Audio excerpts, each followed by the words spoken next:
Boa noite, nossa quarta-feira tão rica. E hoje nós vamos receber num novo formato. Esse programa vai ter um novo formato. Nós vamos receber a doutora Célia Maria Carneiro dos Santos, que é lá do estado da Bahia, de Feira de Santana. Ela é professora na Universidade Estadual de Feira de Santana, lá na Bahia. É intensivista, médica homeopata há 24 anos. Então, hoje, nesse novo formato, não será uma entrevista, é um encontro com homeopatia com a doutora Célia. Eu espero muito que você aproveite e que você entenda a importância da homeopatia nos aspectos físico, mental e espiritual. Vem para cá, compartilhe esse vídeo, faça perguntas para ela, participe ativamente. Eu espero muito que você goste. Até já. Boa noite, você que está aqui conosco. Hoje, como eu disse anteriormente, vamos receber uma pessoa linda, uma profissional fantástica, que é a doutora Célia Maria Carneiro dos Santos. Doutora Célia Maria é médica, ela é especialista em nefrologia, é docente da Universidade de Medicina de Feira de Santana, estadual lá de Feira de Santana, no estado da Bahia. É também homeopata há 24 anos. E o nosso tema de hoje também é muito interessante para você. E ela vai nos falar sobre homeopatia na saúde física, mental e espiritual. Então, agora, doutora Célia, eu gostaria muito que se sentisse bem-vinda e que nos contasse um pouquinho da sua história, um pouquinho do seu trabalho. Seja bem-vinda. Eu que agradeço o convite e todo o carinho que você emana, desde o convite até o momento atual da minha apresentação. É impossível escutar sua apresentação séria, porque é carinho puro. Muito obrigada. Então, eu sou Célia Maria Carneiro dos Santos. Eu sou uma pessoa simples. Eu sou filha de sapateiro, vigia da Sucam, minha mãe do lar, e pessoas extremamente cultas e que gostavam muito de estimular a leitura, o conhecimento, instigava a curiosidade pela natureza, e crescemos nesse ambiente. Me tornei médica, pela permissão de Deus, e nesse processo de me tornar médica, eu tive muita dificuldade de escolher minha especialidade. Eu tive muita dificuldade a tal ponto que eu passei na prova de residência médica e não consegui passar adiante na entrevista, porque eu não conseguia, junto com os meus professores da universidade, achar uma especialidade que fosse a minha cara. E aí eu falei para eles, tem nada não. O ano que vem eu volto e faço de novo. Nesse intervalo de tempo, uma pessoa que me conhecia desde a adolescência falou para mim assim, eu já sei o que é que você vai fazer. Ele foi meu supervisor há muitos anos, doutor André Luiz Peixinho. Ele falou para mim assim, você vai ser nefrologista. Eu falei, por quê? Porque o nefrologista, ele precisa conhecer o paciente todo. Quando ele tem insuficiência renal crônica que descompensa, ele descompensa do fio do cabelo à unha do pé. Tem que estudar muito de tudo. Eu perguntei para ele, tem que fazer o quê? Estudar muito de tudo. Eu falei, é isso que eu vou fazer. Porque eu sempre estudei muito de tudo na faculdade, o tempo todo. Eu era rato de biblioteca, eu vivia fazendo pergunta, eu colava no professor, colava no monitor, uma necessidade de ser útil. Era o que me movia durante o meu período de faculdade. E então eu fiquei um ano no Hospital de Irmã Dulce, no Hospital Santo Antônio, sob a supervisão de André Luiz Peixinho, no que seria mais tarde a residência de clínica médica, que ele começou a montar com o nosso grupo, que era o estágio que a gente tinha meio de ano, final do ano. Eu era aluna da UFBA, e todas as férias de meio de ano, final do ano, ele era meu supervisor com todos os professores da Baiana, de todas as especialidades. Então, eu aprendi muito clínica médica no Hospital de Irmã Dulce. Então, como ela pegava pacientes que vinham da rua, da sarjeta, e traziam para serem medicados, em coma, muitas vezes, sem acompanhante, sem conseguir dar a história. Então, você precisava ter um raciocínio clínico muito apurado. E tanto a Leonora Peixinho, como a André Luiz Peixinho, como Edilto Costa Silva, eles passavam muito conhecimento para a gente poder dar conta do recado. Então, a gente tinha que saber o que o paciente tinha que saber quais exames pedir e qual o tratamento iniciar se o paciente abrir a boca. E aí a gente acompanhava depois na enfermaria, o paciente internado. Isso trouxe para mim um conhecimento profundo das doenças e do ser humano. Nesse percurso, eu passei também pela enfermaria de pneumologia e fisiologia e pela enfermaria de pediatria. Eu passei 3 meses em pediatria. No ano seguinte, eu fui fazer a prova de residência, sabendo que eu ia fazer nefrologia. Aí passei de novo. Passei na prova e passei na entrevista. Que E linda! durante o período foi um negócio assim meio difícil para mim, porque o pessoal sabia que eu tinha esse conflito. E eles achavam que para ser nefrologista tinha que ser apaixonado por nefrologia. Eu sou apaixonada por nefrologia, acho lindo. Eu acho lindo. Só que faltava ainda alguma coisa. E por pouco eu não troquei a minha residência de nefrologia por pediatria puro, porque eu tinha uma sede de aprender pediatria mais do que os 3 meses que eu passei fora da faculdade e mais do que o tempo que eu aprendi com bons professores na faculdade. Eu não entendia por quê.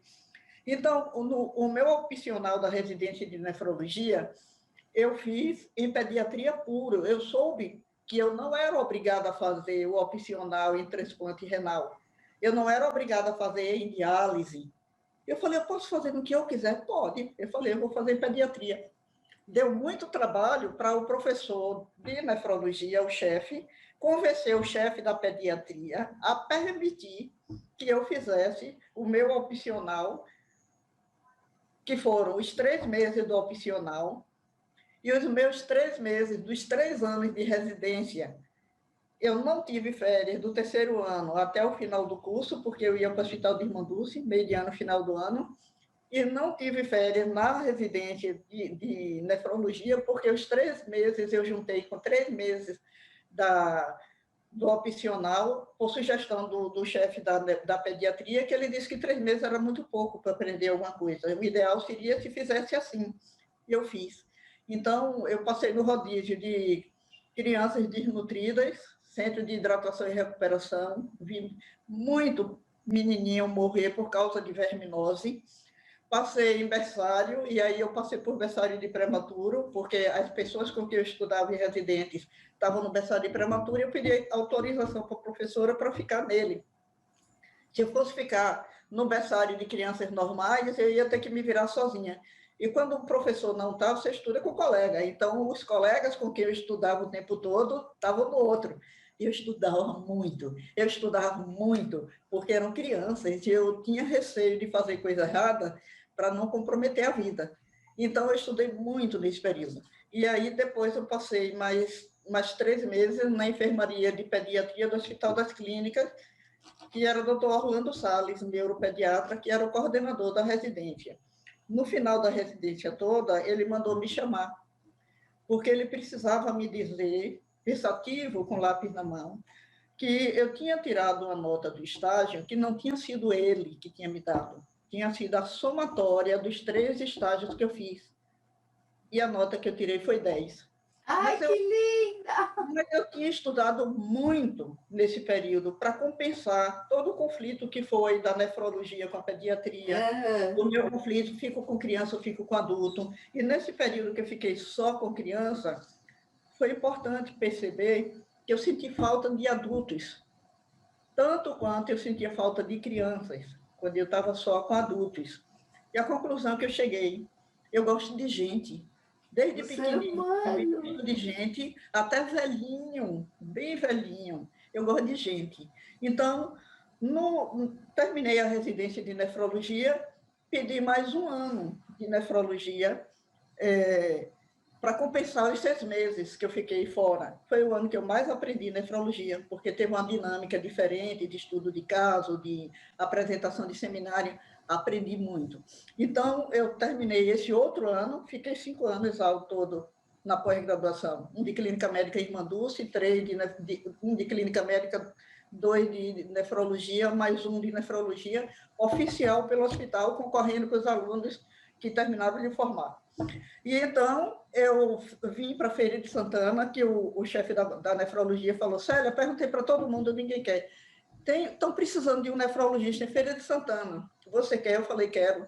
Eu queria morar numa cidade de interior, que não fosse pequenininha, porque o investimento em conhecimento de nefrologia tinha sido alto para ir para um lugar que não tivesse nada, mas que eu me sentisse começando a vida do zero. Então, eu escolhi Feira de Santana por não ter parente nenhum e não ter amigo nenhum que eu conhecesse e que soubesse que estava aqui.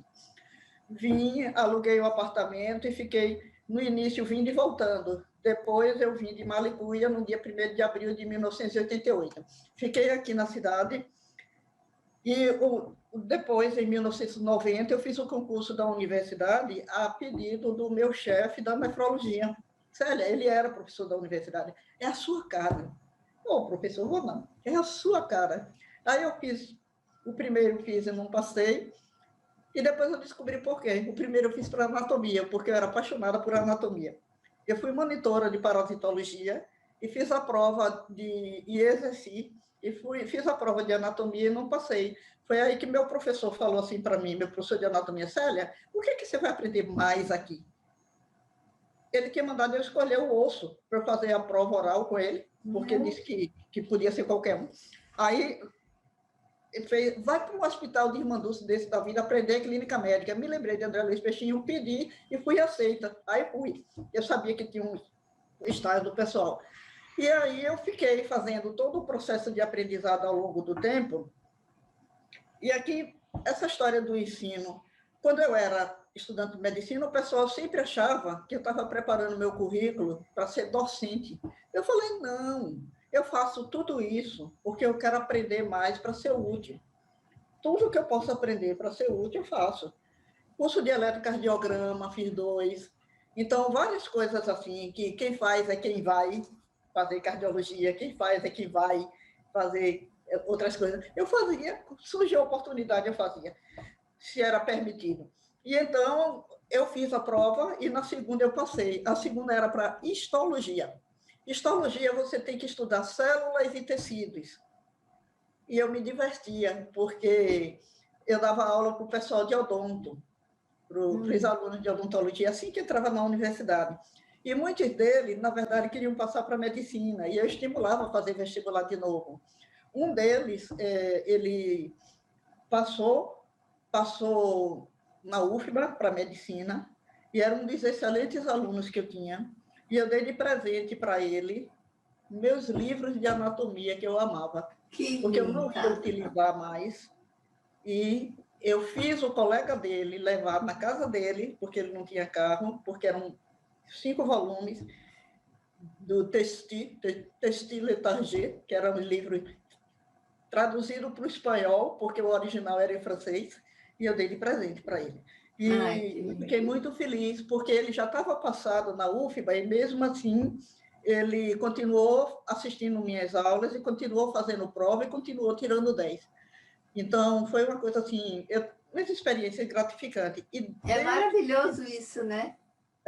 Desde o tempo que eu dava aula para odonto, que tudo que eu gostava, eu ia passando para eles e me preocupava com eles como ser humano. Se faltava, o que é que está acontecendo, pedi o colega para ir olhar essa parte, né? E aí eu fiz um curso de medicina do trabalho. Por quê? Porque eu não fiz mestrado. O meu chefe perguntou: Célia, e aí? Você vai fazer o quê agora? Vai fazer mestrado? Eu falei: não, professor, eu não quero fazer mestrado agora. E vai fazer o quê? Eu falei: estou vendo. Aí foi que ele me ofereceu essa oportunidade. Eu vim e fiz a prova da universidade, e como eu não tinha didática no currículo, por uma questão de honestidade, surgiu com os colegas de departamento que eu ensinava um curso de medicina do trabalho. E esse curso, ele era muito interessante, e meus irmãos, um economista e o outro administrador de empresa pela FGV, o outro economista pela USP, e a gente morava nessa época em São Paulo, eles viviam conversando sobre a história da riqueza do homem. E medicina do trabalho tem tudo a ver com a história da riqueza do homem, com o processo do crescimento, da industrialização, do capital. Então, eu fiz o curso porque no curso tinha um módulo que era didática, com uma das melhores professoras, a melhor professora de didática da universidade, já está aposentada. Fiz. Tirei 10, viu? No módulo de didática. Ai, mas você é muito... Não é tudo que eu tiro 10, não. Mas nessa disciplina eu tirei porque eu queria muito aprender didática, eu queria muito. Aí eu fiz a disciplina e segui. Cheguei a trabalhar como médica do trabalho, prestei serviço ao hospital que eu já trabalhava, fazendo periódicos em bancos. Cheguei a fazer um pouco de medicina do trabalho no meu consultório, fazendo aquele atestado de saúde ocupacional, admissional, demissional, mas não era a minha cara aquilo, porque medicina do trabalho é uma especialidade lindíssima, que tem por objetivo evitar que a pessoa adoeça, ou dar um suporte se adoeceu. Mas no Brasil, na verdade, tem servido mais para cumprir lei, cumprir lei. E você faz um pacote de não sei quantas pessoas numa empresa por um valor X, porque são tantos. Eu falei, mas a responsabilidade é a mesma. O contato que você faz com o paciente é o mesmo. Por que vai pagar menos? Porque são muitos. Então, pague muito pelos muitos. E aí, a questão do qual é o objetivo real? Cumprir a lei. Eu não me formei para sair cumprindo lei, eu formei para atender o paciente. Para cuidar do ser humano, né? Como eu fiz o curso só pelo módulo de didática, eu já tinha o módulo de didática, tem o histórico, tem o currículo, muito bom. Então, fiquei na minha. Mas aí Zé Rosa, o doutor José Rosa, que foi monitor de histologia lá na UFBA, ele, por coincidência, morava aqui em Feira. E aí a gente trocava figurinha no centro espírita que eu frequentava. E aí, nesse processo de trocar figurinha, ele era professor de histologia da universidade. Quando eu fui fazer a prova que eu fiz para histologia, estudei pelos livros dele, além dos meus, e ficou um suporte bom, e a gente trabalhava muito junto. Ele é muito humano. E ele fez homeopatia com a doutora Maria Amélia, e ele me estimulava a fazer também, só que já era um desejo meu desde o tempo de faculdade. Por que eu não fiz durante o tempo de faculdade? Teve curso lá. Porque eu primeiro queria ser especialista de outras especialidades, não sabia qual, mas eu queria ter um lastro sedimentado para que ninguém nunca dissesse que eu era homeopata porque não sabia fazer nada. Então, aqui em Feira de Santana, quando eu cheguei, eu dei plantão no pronto-socorro, substituindo uma colega nefrologista, que era professora da UFBA. Depois, eu trabalhei na DIRES, fui convidada, assim que terminei o curso de medicina no trabalho, eu e a outra colega só tirava 10. Eu, porque me acharam engraçadinha. Brincadeira, né? Mas nós duas fomos convidadas para trabalhar na DIRES. Então, eu fiquei um semestre, foi prorrogado por mais um semestre, nós duas, se fazendo medicina do trabalho para o Estado. Aí depois surgiu a oportunidade de eu fazer o curso de homeopatia em Salvador, no Instituto Alfredo Soares da Cunha, doutora Maria Amélia Soares da Cunha, que era a perpetuadora da homeopatia na Bahia. O mesmo curso que Zé Rosa fez.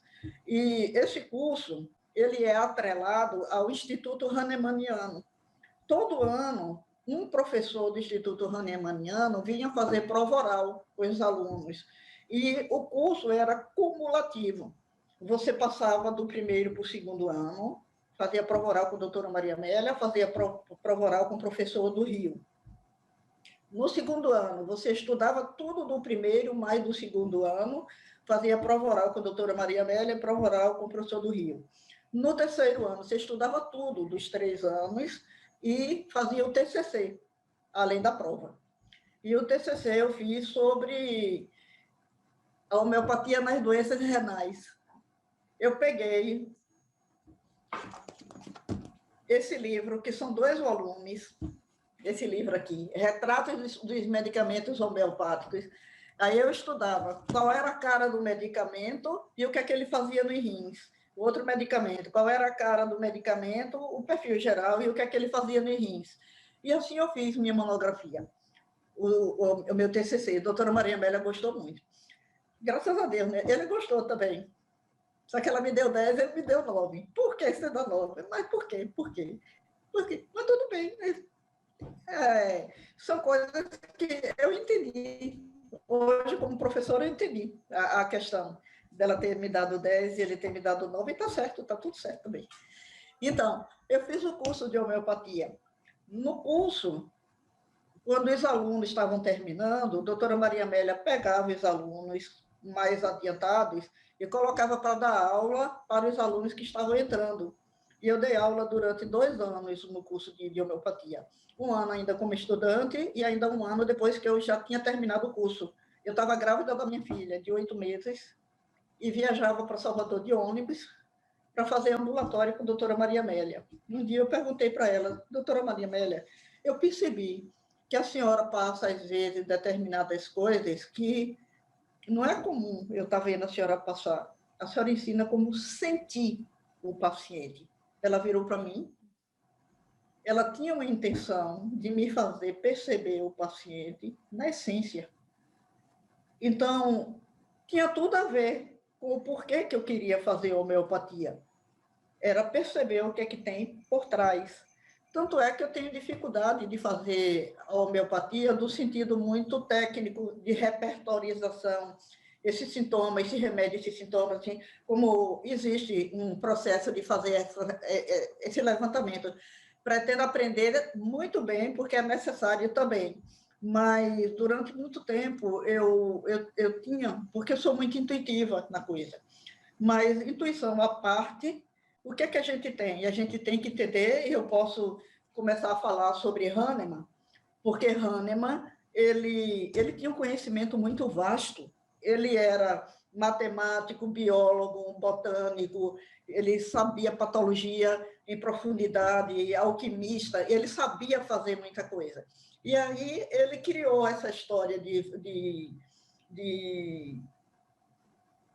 voltando no tempo dele criança, ele foi tão bom aluno que o professor dele colocou ele para dar aula para os colegas. Ele era uma espécie de monitor, um professor substituto. Na faculdade, com a ajuda desse professor, ele pôde ir. Ele nasceu em Masne, na Alemanha. Ele começou a homeopatia em 1700 e pouco. Ele nasceu em 1755. Então, ele foi para Leibniz e fez faculdade lá, e na faculdade ele se sustentava trabalhando, se virando como intérprete, como tradutor, porque o pai dele pintava porcelana e ele tinha que entender da questão das tintas, mistura de substância, ele era excelente químico e ajudava o pai. E o pai recebia pessoas de vários lugares do mundo para comprar as porcelanas. Então, eles sabiam línguas. E Hahnemann falava mais de 5 línguas, ele falava fluentemente. E na faculdade, ele deu aula para um colega que era grego. E ele ganhou dinheiro como professor de língua, além dele fazer traduções. E foi nessa história dele fazer tradução que ele pegou um artigo sobre o remédio que curava a malária. E ele experimentou o remédio e percebeu nele que, quando ele fez isso, ele teve os mesmos sintomas da malária. E aí recrudesceu a ideia, que é do tempo de Hipócrates, semelhante cura semelhante. Se o medicamento que ele experimentou causou nele os sintomas da doença, e exatamente aquele medicamento curava, valeria a pena ele estudar outras substâncias para ver se curava o que apresentava como patologia. Isso, ele fez um levantamento, convocou colegas, trabalhou com detalhes de anotações, fez a matéria médica homeopática, isso que eu apresentei aqui Isso daqui é um compêndio de matéria médica de Elizabeth Taylor. E o de Hahnemann é matéria médica pura. Então, a gente estuda cada medicamento em profundidade porque ele e os colegas dele fizeram esse levantamento. Pergunto para você, isso é o que, se não ciência? Levantamento de dados, critérios de inclusão, critérios de exclusão, era tudo muito anotado, levantamento, situações comparativas, ele fazia comparativos de medicamentos e observação. Às vezes o paciente precisava vir diariamente à casa dele e ele ia observando quando ele começou a utilizar nos pacientes e fez o compêndio da matéria médica. A matéria médica é um conjunto de patogenesias. O que são as patogenesias? São as experimentações em pessoas sadias com substâncias diluídas e dinamizadas que, se fossem utilizadas na forma bruta, seriam fator tóxico. Só que, sendo diluída, por exemplo, você pega... A homeopatia é feita de quê? Eu já vou emendando porque faz parte do processo. A homeopatia utiliza só planta? Não. Quem utiliza só planta é fitoterapia. A homeopatia utiliza plantas, utiliza animais, utiliza minerais. O medicamento Laquesis é feito da cobra surucucu. O medicamento Apis mellifera é feito da abelhinha. Abelhinha morta, seca, trituradazinha. Vai matar tudo quanto é abelha? Não, é uma asinha. Então, é uma coisa racional, é um uso racional da natureza. Hahnemann tinha tanto respeito pela natureza que ele tinha o hábito de pegar os filhos todos, e não eram poucos, e a esposa, e saía passeando nos bosques no final da tarde, porque ele gostava do contato com a floresta.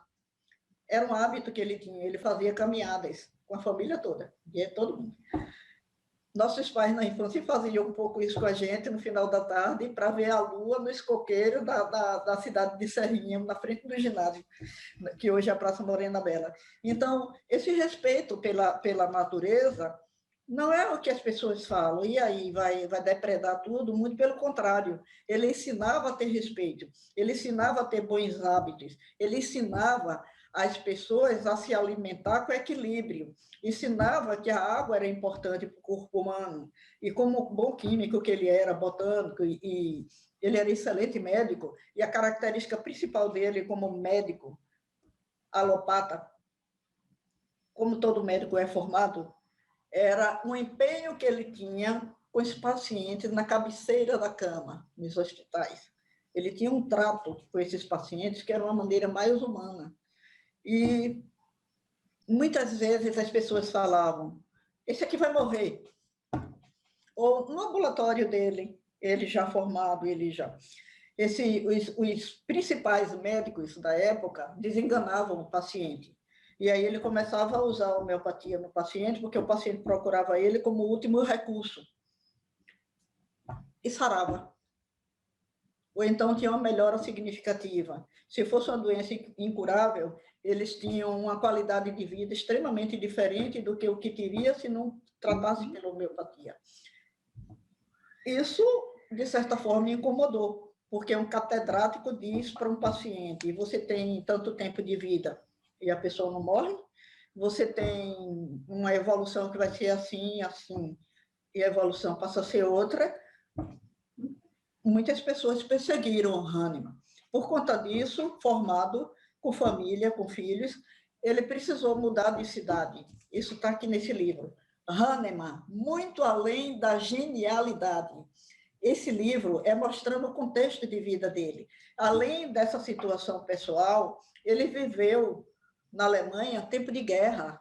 Então, ele mudava para um lugar, tinha guerra, mudava para o outro, aí precisava passar por situações, apertos financeiros, muitos, por vários motivos, e nem por isso ele perdeu o brilho da genialidade dele. Todos nós, homeopatas, temos um carinho, um respeito, uma admiração que é infinita porque ele foi de uma sacada assim, de um poder de síntese, um poder científico profundo, profundo. Poucos cientistas da atualidade têm o senso crítico e o senso científico que ele teve. Ele foi muito bom quando ele exerceu a medicina aqui na Terra. E deve estar sendo, né? Onde ele No estiver. plano espiritual também, né? E nós aqui, para que a gente possa fazer um tiquinho do que ele fez de bom, porque ele era muito bom.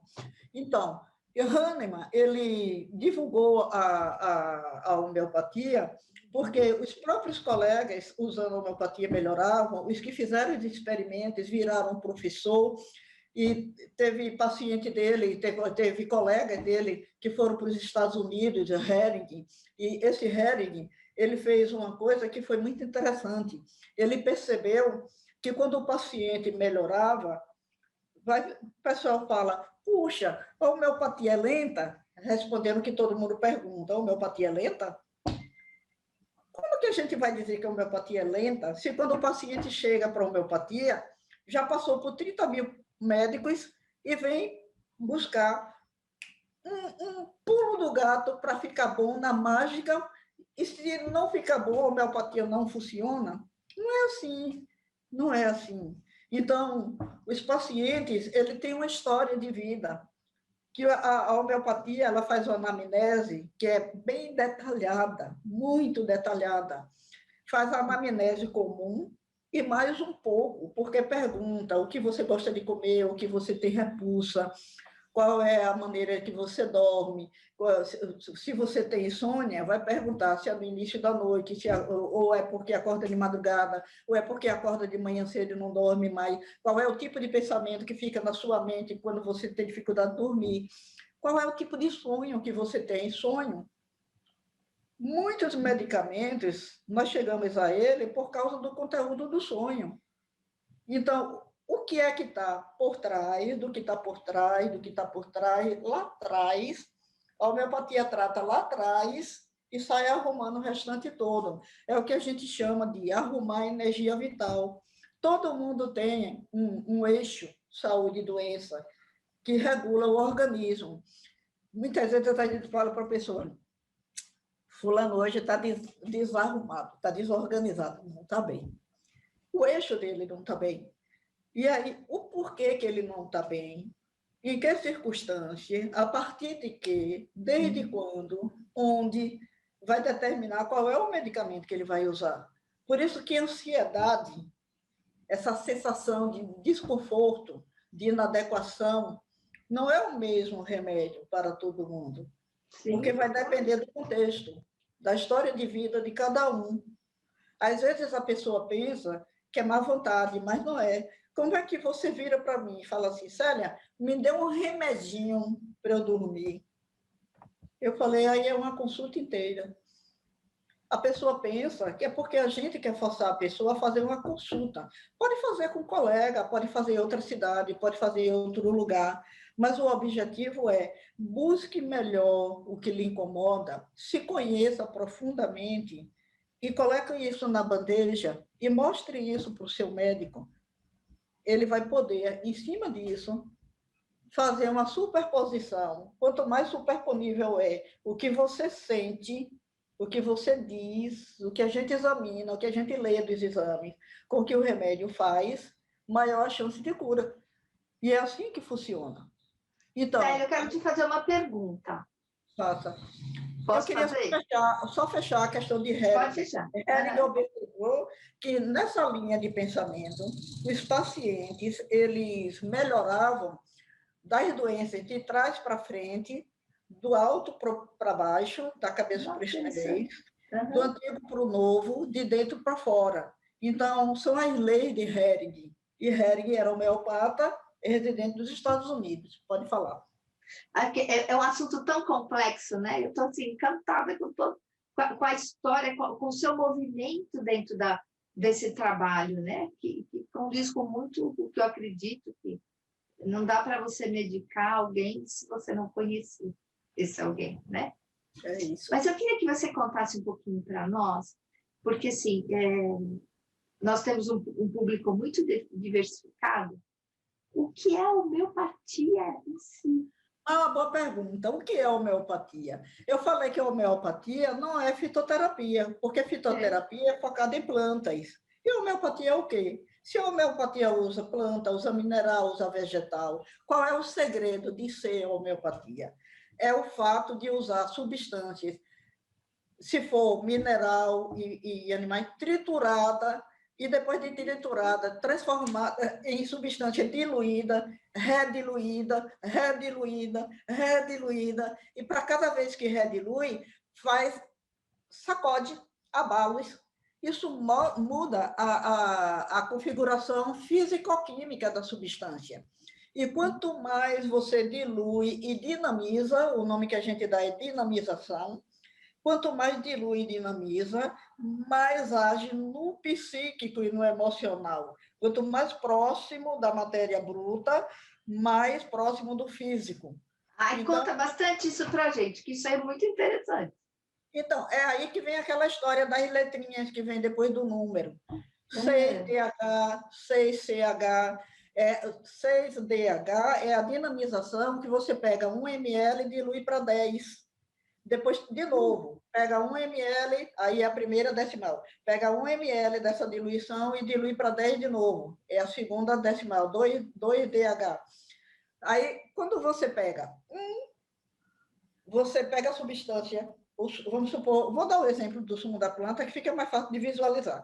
1 ml do sumo dilui em álcool, na proporção de 1 para 99, fez 100. É a primeira centesimal. Aí você dá os abalos, são 300 abalos. Você pega essa substância que foi diluída e dinamizada, tira 1 ml e coloca em outro frasco. E completa mais 99. Fez 100 ml de novo. É a segunda centesimal. Pega de novo. Aí vai fazendo isso. Quando chega na 30ª, quando você tem 30 CH, praticamente você não tem substância orgânica bruta, mas você tem concentrado poder de cura daquela substância. E aí muita gente questiona, é só água, é só água? Não. Isso foi provado e foi começado no Brasil uma pesquisa sobre a memória da água. E aí,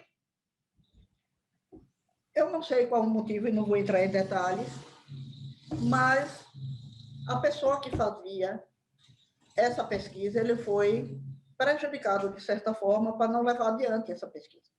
Mas, problemas à parte, o detalhe é, se a água tem memória, se a substância diluída e dinamizada curam, alguma coisa existe. Então, fica muito a nível mais profundo. E aí o pessoal fala, por que as pesquisas em homeopatia não é randomizado, duplo cego? Existem trabalhos randomizados e duplo cegos.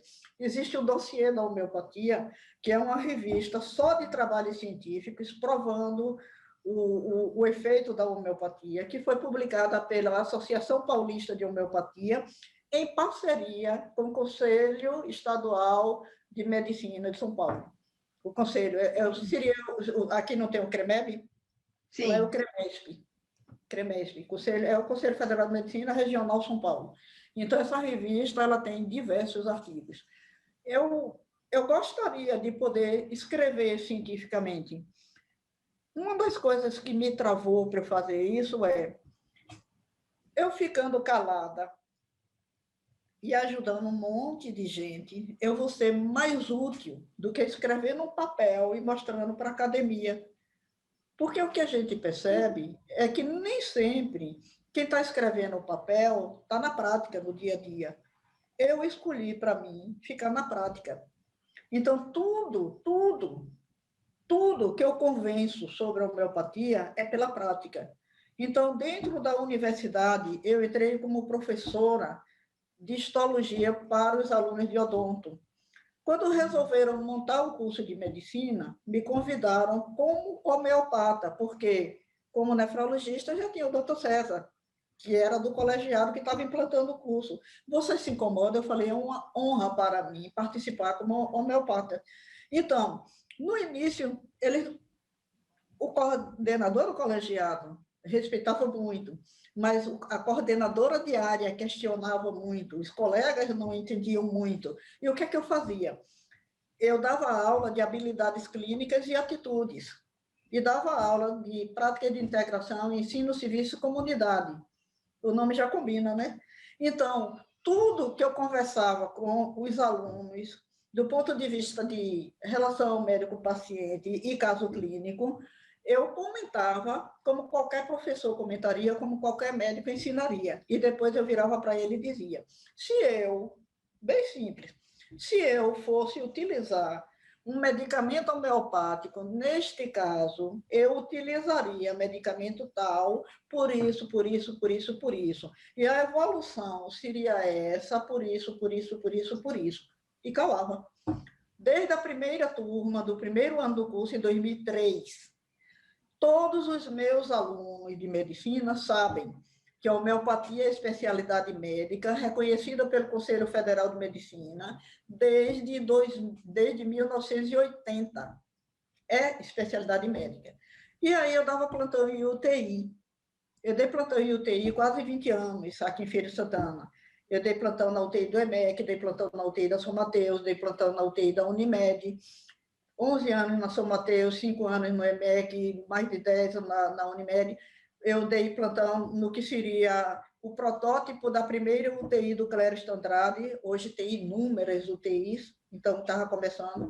Eu fui a primeira mulher a dar plantão aqui na cidade em UTI, e dentro do plantão de UTI, quando eu já estava estudando homeopatia, eu era aluna do curso, estava terminando, eu via eu estudando por esse livro.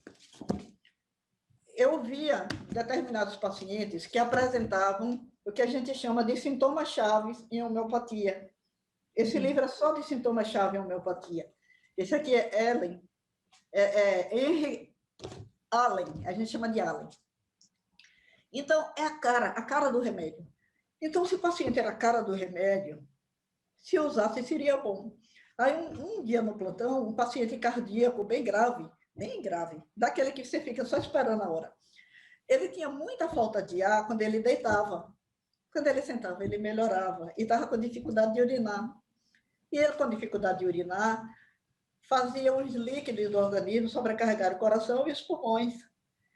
Eu falei para a cardiologista que acompanhava ele e que respeitava muito o meu trabalho. Eu falei, puxa, inquieta, assim, esse paciente é a cara do antimônio tartárico, ele é a cara do antimônio tartárico. Ela fez a mesma, Célia, eu tenho certeza que se ele tomar, ele melhora um pouquinho. Ela fez, faça a receita, eu vou na farmácia comprar e volto. Ela foi na farmácia, comprou, eu prescrevi, ela prescreveu, porque eu estava fazendo curso de homeopatia, a gente junto. Nós dois prescrevemos, o paciente urinou 600 ml e melhorou da falta de ar e do desconforto. Olha isso. Paciente grave. Aí eu pergunto, ficou vivo? Enquanto pôde ficar, porque ele tinha um coração imenso. Mas enquanto vivo ele ficou, ele teve melhor qualidade de vida. Ele sofreu menos.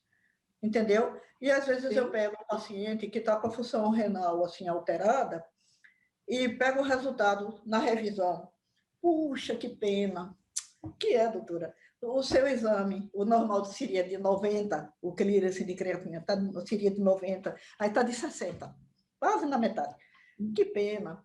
Aí eu vou olhar no prontuário, que eu anoto os exames, e para comparar depois, era 20, era 30. E depois dos remédios, ficou 60. E com 60 fica mais longe de fazer um tratamento substitutivo. Aí, muitas vezes em ambulatório, eu fiquei com os olhos cheios de lágrimas, de gratidão, por Deus ter permitido que eu fosse médica, eu, filha de sapateiro, vigia da Sucam, e a minha mãe, culta, mas só terceiro ano primário, e meu pai também, e por ter sido nefrologista, intensivista, homeopata, professora da UF, e poder ajudar pessoas. Eu fico muito emocionada, sabe, com isso. Então, quando você me chamou para a entrevista, eu me senti muito honrada, porque o que nós, da nossa família, costumamos falar é nós somos pessoas simples, de família pobre, 7 irmãos, todos formaram em faculdade. e todos exercem uma função social na área que escolheu. Então, eu sou a única que fiz medicina. Os outros, eles fizeram economia, administração de empresa, física, é professor da UFBA. Então, todos nós, a minha irmã, que é arteterapeuta, então, todos nós temos um trabalho que mexe com almas, não mexe só com físico. O meu irmão, administrador de empresa, ele foi presidente do sindicato de bancários, e ele, mais importante do que fazer o dinheiro chegar, era arranjar emprego, arranjar no sentido de estimular a pessoa a se qualificar para conseguir o emprego e se libertar. Não era dar o peixe, ensinar a pescar. Então, é muito do perfil dele. Ele deu uma entrevista lindíssima, tem pouco tempo. Então, a gratidão que nós temos pela vida, pelos nossos pais, pela nossa família, que é muito unida no sentido do bem, eu sou muito agradecida a tudo isso. Muito. E agora eu queria mostrar um outro livro. 2. O Organon da Arte de Curar, que ainda está com marca-texto aqui. Esse aqui é a Bíblia da homeopatia. Todo mundo que estuda homeopatia tem que saber. Foi o que Hahnemann escreveu, como as leis que regem a homeopatia. Organon da Arte de Curar. E que ele fala que o mais nobre sentido do médico é a cura. Então, tudo que você faz é no sentido de buscar uma cura, buscar. Se você não consegue, paciência, mas busca, tenta. E o outro é esse aqui. Homeopatia, Universidade SUS. Resistências e aproximações. Sandra Abraão Chaim Salles, é uma médica da USP, que coordenava um dos ambulatórios de homeopatia na USP. Pesquisadora, mestrado em por que o médico escolhe a homeopatia. Doutorado, aqui é o resumo do doutorado dela. Qual é a interface do médico homeopata com os colegas no local de trabalho? Então, pessoas que encaminham pacientes para a homeopatia porque tinham doenças de repetição, tipo rinite, que vem, que volta, que vem, que volta, que vem, que volta, que vem. E, de repente, se trata com homeopatia e não volta mais. Tem um controle mais efetivo. Pessoas que têm asma cíclica, de repetição, e que melhor, eu já vi caso de asma grave, inclusive quadro agudo, e aí as pessoas perguntam, e a homeopatia trata casos agudos? Eu vi um caso que foi na minha casa, ajudada pelo pai e pelo namorado a subir escada, eu morava no segundo andar, sem elevador, um do lado, outro do outro, e ela pálida, e roxa, lábios roxos de falta de ar. Perguntar o que é que fazia, eu estava estudando para o TCC. Eu falei, ir para o hospital, tomar remédio na veia, a noite toda, para poder sair, está numa crise grave de asma. E aí eu fui procurar na minha casa qual o remédio eu teria para ela aguentar descer as escadas para ir para o hospital de carro, né? Mas ela tinha que descer. E eu dei um medicamento que eu tinha em casa. Porque depois de olhar, eu saía olhando nos livros, retrato de pensamento, saía olhando qual é o remédio que é a cara dela, aí procura qual é o remédio do outro livro, aí saía olhando. E tinha um que era muito a cara do que ela tinha, muito. Muita cara. Eu dei o medicamento e fiquei esperando um pouquinho para ela descer. O broncoespasmo, a falta de ar dela era tão grande que sem estetoscópio a gente ouvia o piado. E quando ela respirava, o que a gente chama de tiragem, isso aqui afundava entre as costelas. E os lábios roxos e a pele pálida, vasoconstricção e broncoespasmo intensa. Começou a ficar com os lábios rosas, isso aqui menos fundo, a pele mais rosada, os olhinhos mais brilhantes. E a gente que estava conversando, o namorado, o pai e eu, enquanto esperava a reação dela, ela entrou na conversa, começou a conversar também, ou seja, já conseguia falar, porque nem falar ela conseguia. E agora você vai para o hospital, porque você vai precisar tomar medicamento. Ela foi embora. Depois me contou que foi para casa. e mais nunca teve uma crise igual. Uma dose do medicamento.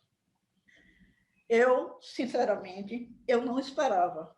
Eu nunca vi nada igual, nunca tinha visto nada igual. E era um caso agudo. Mas eu sabia que existia em São Paulo um ambulatório só de doenças agudas, um pronto-socorro homeopático, existe. E tem livro aqui, a homeopatia nas doenças agudas. E tem gente que dá curso de homeopatia nas doenças agudas. O que é que falta? Falta a gente estudar em profundidade. Eu estou me aposentando da universidade, eu estou só aguardando os entretantos, porque a parte que dependia de mim já fiz. E aí, na reunião de departamento, a última reunião que teve, a diretora do departamento comentando, e eu falei, a colega falando que ia para a roça, aqui ia aposentar, ia para a roça, ia criar galinha. Aí eu vou estudar homeopatia. Aí a diretora do departamento falou assim, aí, ó, Célia está aqui dizendo, isso é uma reunião online, Célia está aqui falando que vai estudar homeopatia. Ainda tenho tanto para aprender, eu ainda tenho tanto para aprender, para fazer homeopatia como eu gostaria de fazer de fato, que é muito chão ainda pela frente. Então, eu vou morrer, vou continuar estudando homeopatia. E cuidar do ser humano é algo que exige da gente mesmo, bastante conhecimento, não é? É muito bom. E agora, recente, na semana passada, nós iniciamos, eu fui convidada para participar de um curso de extensão na UFBA, que o título é Introdução à Homeopatia. Esse curso, ele é voltado para estudantes de medicina que já tenham aprendido semiologia, como examinar o paciente, estudantes de medicina e médicos residentes. Qual é o objetivo? Mostrar os fundamentos da homeopatia. E qual foi a nossa alegria? Perceber que todos os estudantes inscritos, todos têm um conhecimento muito bom do que é a homeopatia. Não tem a visão muito distorcida. Então, são pessoas que vão fazer uma diferença no sentido de estudar em profundidade para saber o que está falando. Porque não adianta você dar opinião num assunto que você não domina, que você não conhece. Porque a homeopatia ela é muito mais profunda. Eu vou só contar um caso. Eu fui chamada uma vez, no meu sobreaviso de nefrologia do Cléristo, que eu fazia sobreaviso de nefrologia no hospital público, como concursada. E aí eu fui atender uma paciente muito grave. Por coincidência, uma ex-aluna minha que era a médica, a obstetra.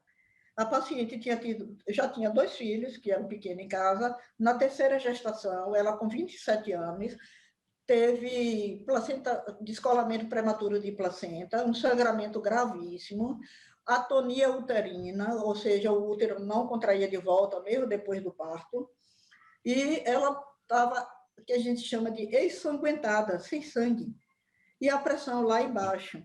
E ela usando medicamento para melhorar a pressão, para melhorar o estado geral, no respirador, entubada, e não melhorava. Eu falei para... E fez, por causa do sangramento profuso, insuficiência renal aguda. E eu fui para tentar tirar. Ela não tinha teto para colocar na diálise, não tinha condição de colocar na diálise, porque ela poderia parar na hora que colocar a máquina. Ela estava grave, mas estava viva. Eu falei para a minha aluna, eu vou responder como nefrologista, eu vou na minha casa buscar os medicamentos homeopáticos e vou trazer para ela. Minha aluna que fazia ambulatório de clínica médica, e a gente usava medicamento homeopático sempre que precisava, ela estava acostumada a ver que funcionava, vá provar, ela estava tristinha, porque era uma situação grave, a criança nascer e a mãe morrendo, e dois filhos pequenos em casa.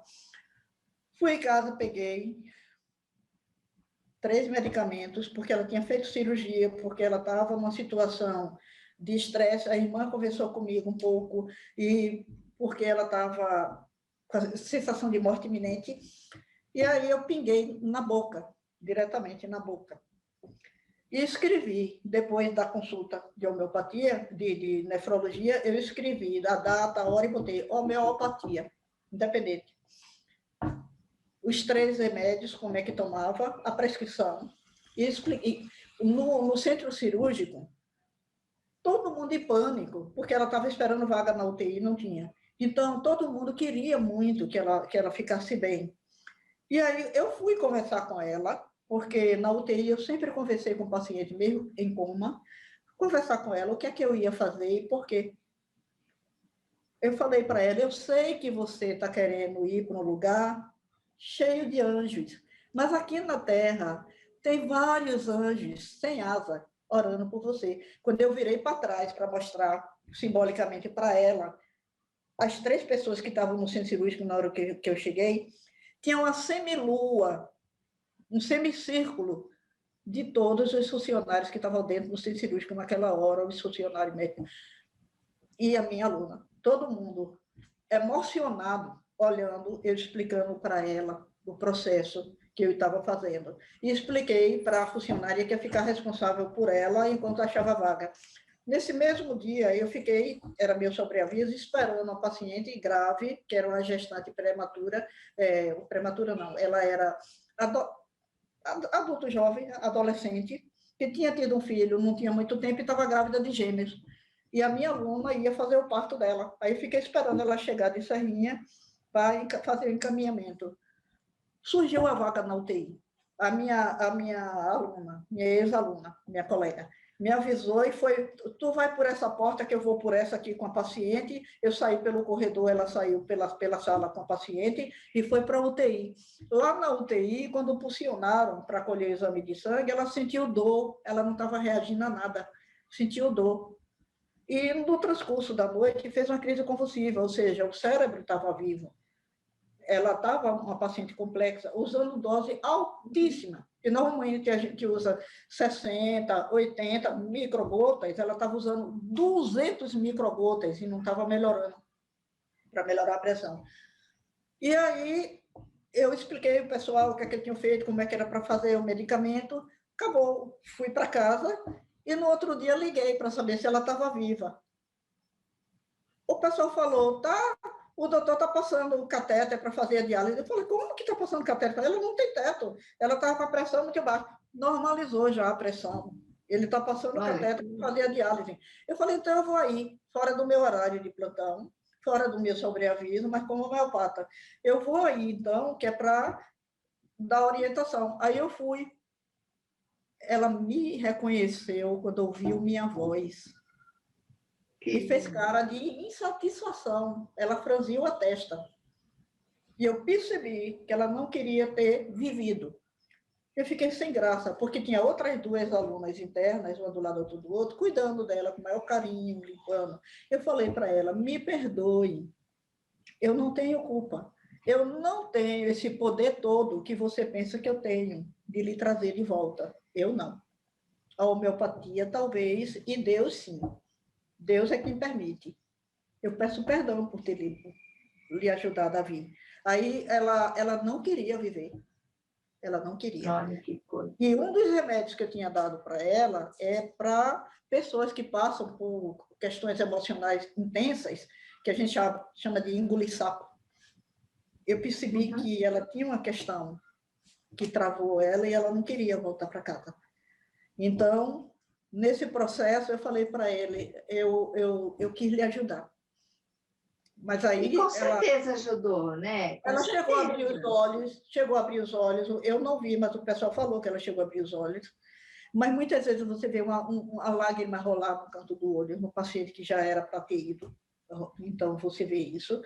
E ela fez várias complicações, que ela perdeu muito, muito sangue, e ela fez coagulação intravascular disseminada, que ela podia ter superado e ter ficado boa, mas ela não queria viver. Então, se ela não queria viver, ela não ia colaborar com o processo. Ela faleceu uma semana depois. O pessoal que acompanha depois de mim fica na saia justa, porque eles ficam com o paciente grave que já podia ter ido. Mas só Deus sabe por que ela ficou. Talvez para ensinar de que a homeopatia funciona em ambiente terciário de saúde, porque tem o ambiente primário, que é posto de saúde, ambiente secundário, que é UPA, e terciário, que é o hospital e principalmente o TI. A homeopatia age em todos os níveis. Por que eu sei disso? Porque como plantonista da Unimed, tinha paciente que ele estava com um processo alérgico ao medicamento e não respondia corticoide, e não respondia os medicamentos. E era uma pessoa assim que todo mundo torcia, jovem, ele era jovem, adolescente, não melhorava que nada. Aí a funcionária virou para mim e fez: doutora Célia, será que se fizer um desses remedinhos da homeopatia ele não melhora? Eu falei: puxa, não me provoque não, que desde a hora que eu estou aqui olhando para ele, ele é a cara do remédio tal, a cara. Bora pedir para comprar? Bora. Aí a gente pediu para o pessoal comprar, da família. Porque você não pode pedir para o hospital, por quê? Porque agora não podia, no Clériston não podia nem pedir para o hospital, nem pedir para a família, era proibido. Aí eu fiz um documento para a direção, afirmando que toda vez que um paciente da UTI estivesse usando medicamento homeopático, era eu que estava medicando e doando a medicação, que assumia. Porque me ameaçaram, não podia doar, porque o que ia responder ao processo era o chefe da UTI, pode deixar que eu faça o documento e entrego lá, aí entreguei. Aí, lá na Unimed, não tinha, o pessoal apoiava, o chefe da UTI também, aí compraram, era a cara da Beladona. Melhorou, beleza, melhorou muito a pele dele, ficou bonitinho. A dermatologista hoje trabalha comigo no Clériston, no setor burocrático de fazer relatório, que eu agora saí da linha de frente de nefrologia, por causa da Covid e por causa da idade, e estou nessa parte de fazer relatório. E está sendo bom também. Esse conhecimento todo que eu tenho na hora de fazer um relatório ajuda muito. Então, Com certeza. A gente é útil onde tiver. É verdade. Célia, o nosso tempo está se esgotando. Que pena. Então, que pena mesmo, porque é um assunto tão interessante, tão envolvente. Mas a gente vai marcar outros encontros, né? Esse encontro com a homeopatia hoje foi fantástico. Célia, eu gostaria de te pedir uma mensagem para as pessoas que estão nos assistindo. Eu tenho uma mensagem que eu sempre tive vontade de pedir para as pessoas. E eu vou pedir hoje, mas eu vou pedir humildemente. Eu não vou pedir como quem inova nada. Estudem a homeopatia, leiam sobre a homeopatia. Quem quiser criticar, estude antes e depois critique. Mas primeiro estude. É isso. Muito obrigada. Então, a homeopatia, como vocês podem ver, traz recursos internos gigantescos. Olha que maravilha. Então, hoje foi um encontro com a homeopatia, um primeiro encontro aqui no Simplesmente Marta com a homeopatia. Obrigada. E certamente teremos outros, Célia. Eu sou muito grata por você ter disponibilizado o seu tempo, que eu sei que é muito corrido. Eu sou muito grata e gostaria de receber você aqui mais vezes. Um abraço carinhoso. Muito obrigada. Eu sou muito grata, viu? Um beijo no seu coração e até breve. Até breve. Mas, olha, de verdade, assim, foi gratificante receber você aqui. Tanto que, assim, eu tinha um monte de perguntas, falei, não vou nem interromper, porque ela tem tanto saber, tanta coisa boa para nos contar, não é? E que nós vamos marcar outras vezes, porque eu tenho certeza que esse assunto interessa muita gente. Deus inspira, a gente vai falando, Deus inspira. É verdade, é verdade. Mas, assim, muito obrigada e até uma próxima oportunidade. Obrigada. Um beijo no seu coração. E você que ficou conosco até agora, tenho certeza que aprendeu muito sobre a homeopatia, porque uma informação de qualidade, você vê a competência dessa profissional, o estudo, o caminho todo que ela fez, que ela percorreu, e que espero que inspire você também, para que você conquiste os seus objetivos. Muita gratidão de você estar aqui conosco até agora. E, ó, Célia aqui, ó. Gratidão, viu? Um beijo, até a próxima. Tchau.